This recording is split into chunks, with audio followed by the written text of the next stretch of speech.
सुना सुनो नानावा खिलल बसगरी चाहे तो आज माला हो रानी बन के राज करबू, रानी बन के राज करबू, हमारा के तू पटाल हो। रानी बन के राज करबू, हमारा के तू पटाल हो। रानी बन के राज करबू।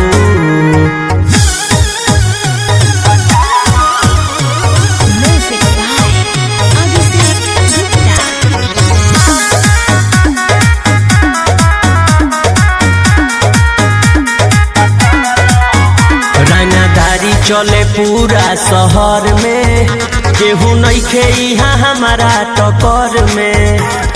जब हम निकले नी बहरिया सभे डरे लुका जाला घर में। नामावा के खौफ बा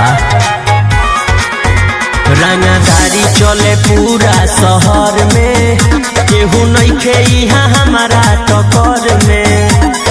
जब हम निकले नी बहरिया सभे डरे लुका जाला घर में। ऐसन मौका न मिली ए जान फायदा उठा लो।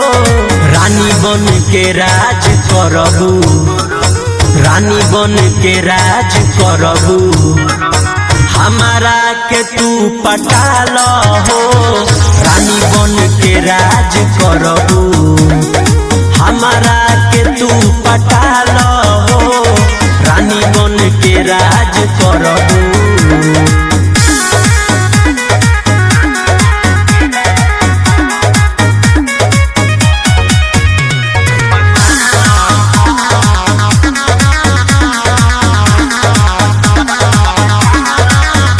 असहीना रहे जलवा जारी हो, बानी सएगो पएगो हम भारी हो।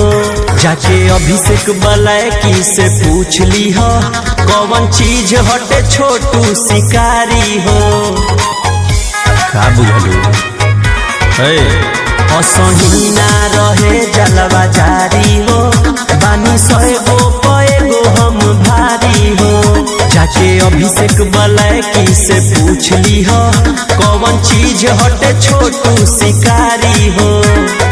बाघ के बाघिन कहबू आके गोली चला हो। रानी बन के राज करबू, रानी बन के राज करबू, हमारा के तू पटाल हो।